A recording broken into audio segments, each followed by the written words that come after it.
Am I really that much to handle? Breaking these niggas down like a camel.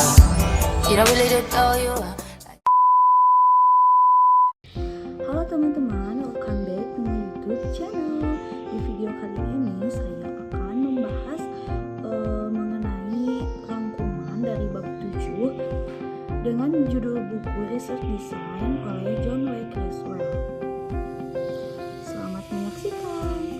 Dalam bab 7 ini, Creswell membahas secara komprehensif tentang perumusan pertanyaan penelitian dan hipotesis dalam 3 pendekatan utama, yaitu kualitatif, kuantitatif, dan metode campuran. Bab ini menegaskan bahwa pertanyaan penelitian dan hipotesis adalah inti dari proses penelitian karena keduanya menentukan arah, fokus, serta tujuan studi yang dilakukan. Yang pertama, pentingnya pertanyaan penelitian dan hipotesis. Pertanyaan penelitian dan hipotesis menjadi dasar utama penelitian. Dalam penelitian kualitatif, pertanyaan penelitian digunakan untuk mengeksplorasi fenomena secara mendalam. Sedangkan dalam penelitian kuantitatif, hipotesis berfungsi untuk menguji hubungan antar variabel secara spesifik dan terukur. Pada pendekatan campuran, peneliti dapat menggabungkan kedua pendekatan tersebut sesuai kebutuhan penelitian. Yang kedua, merumuskan pertanyaan penelitian. Pertanyaan penelitian harus dirumuskan dengan jelas, spesifik, dan relevan dengan tujuan penelitian. Pada penelitian kualitatif, pertanyaan bersifat terbuka untuk menggali makna, pengalaman, atau proses yang terjadi. Sedangkan pada penelitian kuantitatif, pertanyaan lebih berfokus pada variabel yang akan diukur serta hubungan antar variabel tersebut. Yang ketiga, merumuskan hipotesis. Hipotesis merupakan pernyataan yang dapat diuji secara empiris, biasanya berupa hubungan atau perbedaan antara dua lebih variabel. Dalam penelitian kuantitatif, hipotesis dapat berupa hipotesis nol dan hipotesis alternatif.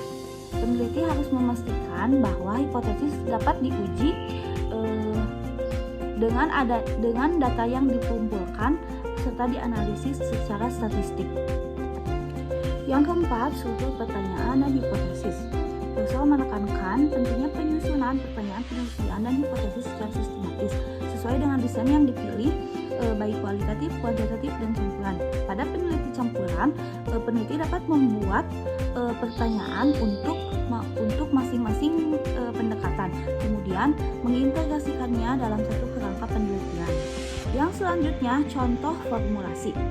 Bab ini juga menyajikan contoh konkret tentang bagaimana merumuskan pertanyaan peneliti dan hipotesis untuk setiap pendekatan, sehingga memudahkan peneliti dalam mengadaptasikannya ke dalam proposal atau laporan penelitian.